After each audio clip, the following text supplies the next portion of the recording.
And in fact, I would go so far to say is actually the story of the gospel is not that we don't go through things that we can't bear, but that we do, that the story of scripture is the story of a world that is totally fallen, that the entry of sin into the world has led to us doing things to one another that are destructive and crushing, and that the death and suffering that we deal with throughout our lives, I mean, honestly, there's so much that we cannot bear in this life. And the Bible attests to that. Psalms, Lamentations, the prophets, Job, Job, who goes through tremendous suffering, writes, man is born into trouble as the sparks fly up, and he reaches a point where his suffering is so intense, like he curses the day that he was born. Paul himself, the next letter to the Corinthians, he even says, in chapter 1, verse 8-9, we do not want you to be uninformed, brothers and sisters, about the troubles we experienced in Asia. We were under great pressure, far beyond our ability to endure, so that we despaired of life itself. Indeed, we felt we had received the sentence of death. So this is not a man saying,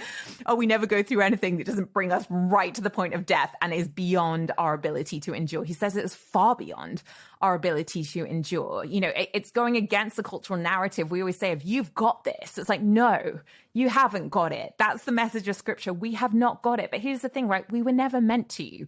We were never meant to have it. We were never meant to be able to carry all of our own burdens. And the point at which sin enters the world and everything goes wrong is when we tried to do it without God, right? Because we were never supposed to do it without God. Paul goes on to say in that next verse in 2 Corinthians 1:9, he says, we felt we received the sentence of death, but this happened that we might not rely on ourselves, but on God who raises the dead. So that's the point here. When C.S. Lewis talks about pain and suffering as God's megaphone to a hurting world, it's a way of getting our attention that there's something fundamentally wrong because we're trying to live life without him. We're trying to carry things that by ourselves we literally cannot bear. And actually what we need to be doing is seeking God for life. One of our pastors said it so well the other week in church. He said, it's not that God won't give you more than you can bear. He won't give you more than he can bear. And I thought, yeah, that's it, right? That's it. 1 Peter 5 verse 7, cast all your anxiety on him because he cares for you. Or Psalm 55 verse 22, cast your cares on the Lord and he will sustain you. He will never let the righteous be shaken.